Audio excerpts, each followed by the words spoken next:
नमस्कार, आप सभी का स्वागत है एक्सेलशियर न्यूज़ में। आज महिला दिवस भी है और मैं आपको गर्व से एक ऐसी महिला से इंट्रोड्यूस करने जा रहा हूं जिन्होंने यूपीएससी सिविल सर्विस का एग्ज़ाम जो है वो क्रैक किया। जी हाँ, मैं बात कर रहा हूं गुज्जर समुदाय से ताल्लुक़ रखने वाली कोई सफ़ा सी।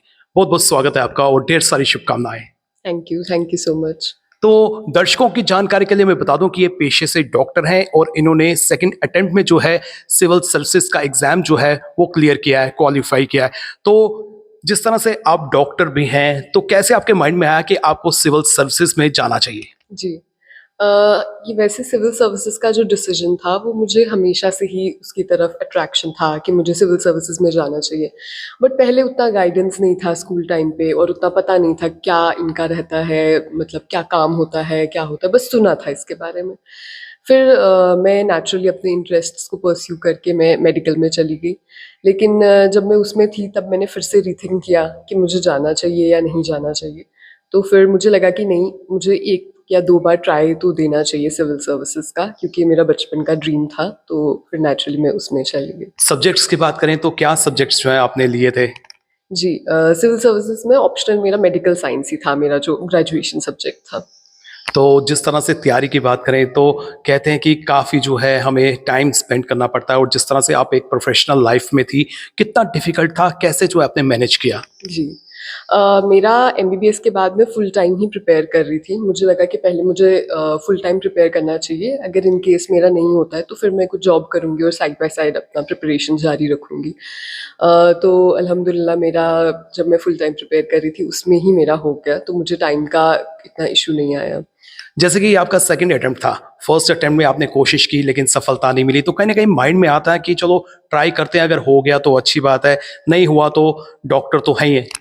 जी, जी, बिल्कुल वही बात थी कि एक आपको करियर में बैकअप भी रहता है और सैटिस्फैक्शन भी रहता है, एंग्ज़ायटी भी कम रहती है कि ऐसा नहीं कि नहीं हुआ तो कुछ भी, मतलब सब कुछ चला जाएगा या ख़त्म हो जाएगा।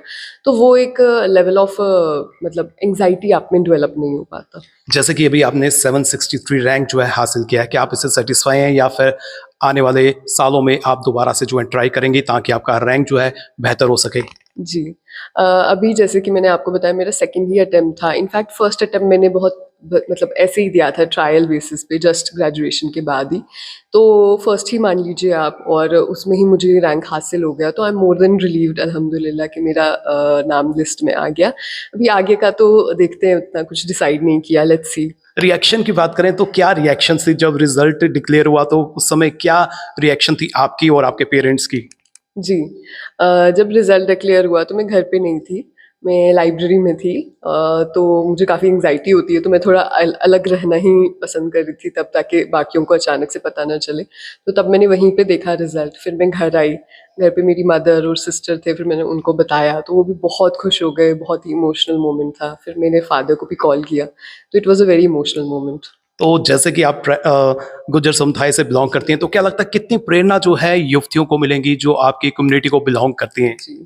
जी, ये बिल्कुल सही बात है, क्योंकि अभी तक हम देख रहे हैं कि गुज्जर कम्युनिटी में बहुत अच्छा परफ़ॉर्म कर रहे हैं, बट उसमें भी जो मैंने देखा है कि डिस्प्रपोर्शनेटली जो मेल्स हैं, वो काफ़ी अच्छा परफ़ॉर्म कर रहे हैं हर जगह, सिविल सर्विसेज़ में, बाकी प्रोफ़ेशंस में, बट फीमेल्स कहीं न कहीं अभी भी उतना ज़्यादा आगे नहीं बढ़ पा रही हैं। तो मैं यही इंस्पिरेशन देना चाहूँगी कि जैसे कि मैंने क्वालिफ़ाई किया, वैसे और भी लड़कियों को इंस्पिरेशन मिले to become great working women, to become doctors, engineers, civil servants, everything. प्रशासनिक सेवा में जब आप अपनी सेवाएँ देंगी, तो क्या बदलाव जम्मू कश्मीर के लिए आप चाहती हैं? पर्टिकुलर पुंछ, पर्टिकुलर जम्मू के लिए क्या बदलाव चाहती हैं? जी। अभी तो अगर इंशाल्लाह मुझे मौका मिलता है कि मैं जम्मू कश्मीर में सर्व करूँ, तो मैं चाहूँगी कि जैसे पुंछ हमारा बॉर्डर डिस्ट्रिक्ट है, वहाँ पे काफ़ी इश्यूज़ रहते हैं ड्यू टू बॉर्डर में। खुद जो मेरा विलेज है बिल्कुल एलओसी के पास ही है। तो वहाँ पे जो इश्यूज़ रहते हैं, जैसे लोगों को बंकर फैसिलिटी का इश्यू रहता है या फिर कांस्टेंट थोड़ा क्रॉस फायरिंग वगैरह, उनमें कैसे इवैक्यूएशन प्लान्स बनाने हैं, कैसे ये सब चीज़ें होती हैं, उन सब पे थोड़ा और स्ट्रेस देना चाहिए। अदर देन दैट जम्मू में भी कुछ हमारे इश्यूज़ हैं, जैसे कि यहाँ पे मुझे लगता है सैनिटेशन का काफ़ी इश्यू है, ट्रैफ़िक कंट्रोल का काफ़ी इश्यू है। इन सब पे भी आई थिंक जो district as a district administration हमें वर्क करना चाहिए। जर्नी की बात करते हैं, आपकी जर्नी जो है कॉन्वेंट स्कूल से शुरू हुई, उसके बाद आपने एमबीबीएस की और उसके बाद सिविल सर्विसेज का एग्ज़ाम क्रैक किया। तो डिफ़िकल्ट पार्ट आपकी जर्नी में क्या रहा और क्या एक्साइटमेंट थी? जी। स्कूल से ही मेरा स्कूल टाइम बहुत अच्छा रहा। उसके बाद आई वुड से मैंने जैसे नीट का एग्ज़ाम के लिए प्रिपरेशन किया था 11th और 12th क्लास में, तो वो थोड़ा-सा मुश्किल पार्ट रहा था क्योंकि उसमें आपको काफ़ी ज़्यादा एफ़र्ट्स डालने पड़ते हैं और तब हम छोटे भी होते हैं, तब उसको हम एग्ज़ाम को बहुत दिल पे लेते हैं कि यही है जो है। तो वो थोड़ा डिफ़िकल्ट फ़ेज़ था। यूपीएससी में भी डिफ़िकल्ट इसलिए था बिकॉज़ मैं ग बिल्कुल घर से प्रिपेयर कर रही थी, थोड़ा कट ऑफ थी अपने फ्रेंड्स से, फैमिली मतलब थी, बातचीत होती थी बट एज़ सच कोई पीयर्स नहीं थे साथ में जिनके साथ मैं मिल-जुल कर प्रिपेयर कर रही थी। तो थोड़ा उसमें मुझे इश्यू आया बट ओवरऑल आई थिंक वो जर्नी भी अच्छी थी और उसने मुझे बहुत कुछ सिखाया। यानी कि सैक्रिफाइस जो है आपने काफ़ी किए हैं और जिस तरह से अगर हम स्ट्रेटजी की बात करें, हर इंडिविजुअल की अपनी स्ट्रेटजी होती है, आपकी क्या रही? जी, मेरी यही स्ट्रैटेजी रही हमेशा से ही कि जो भी करना है उसमें अपना 100% देना है, किसी भी चीज़ को हाफ़ हार्टेडली नहीं करना। बी इट स्कूल या फिर कॉम्पिटिटिव एग्ज़ाम की प्रिपरेशन या फिर मेरा कॉलेज हो गया और अब यूपीएससी, हर चीज़ में अपना 100% दो और आपको पक्का रिज़ल्ट अच्छा मिलेगा। जैसे कि आपने फर्स्ट अटेम्प्ट भी किया था और सेकंड अटेम्प्ट भी किया तो आपको सक्सेस मिली। क्या आपने अंतर महसूस किया और क्या एक्सपीरियंस फर्स्ट अटेम्प्ट का आपका काम आया? जी, फर्स्ट अटेम्प्ट जैसा कि मैंने आपको बताया मैंने प्रीलिम्स दिया था but I could not qualify क्योंकि उसमें मैंने जस्ट ही 2-3 महीने पढ़कर ही बस सोचा कि एक बार देख लेते हैं क्या रहता है यूपीएससी। क्योंकि कुछ इतना बैकग्राउंड था नहीं, किसी को इतना आइडिया भी नहीं था आस-पास में। तो उससे मैंने यही सीखा, थोड़ा मुझे समझ आ गया कि यूपीएससी का एग्ज़ाम कैसा है, स्पेशली प्रीलिम्स का। और उसी से फिर मैंने सीख लेकर जो अपना नेक्स्ट अटेम्प्ट है वो तो मेरा फुल एंड फाइनल अटेम्प्ट था, प्रॉपर सीरियस अटेम्प्ट। तो उसमें मैंने प्रीलिम्स, मेंस, इंटरव्यू फिर सब अपने अच्छे से कर दिए। हमने अक्सर देखा है कि जो कैंडिडेट्स हैं, एस्पिरेंट्स हैं, वो प्री मेंस क्लियर कर लेते हैं। इंटरव्यू में जो है कहीं न कहीं जो है वो हार जाते हैं। क्या लगता है कि इंटरव्यू में किस तरह से प्रिपरेशन हमें करनी चाहिए? जी।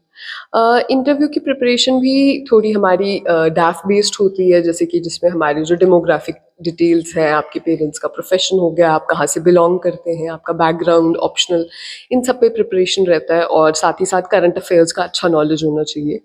और मुझे लगता है इंटरव्यू में भी हाँ, काफ़ी बार ऐसा होता है बट क्योंकि इंटरव्यू और मेंस के मार्क्स कंबाइन होके ही रिज़ल्ट आता है, तो कहीं न कहीं अगर आपसे मेंस में थोड़ी से कम मार्क्स रह गए या इंटरव्यू में थोड़ा कम हो गया, तो वो ओवरऑल फिर आपको लिस्ट से बाहर कर देता है।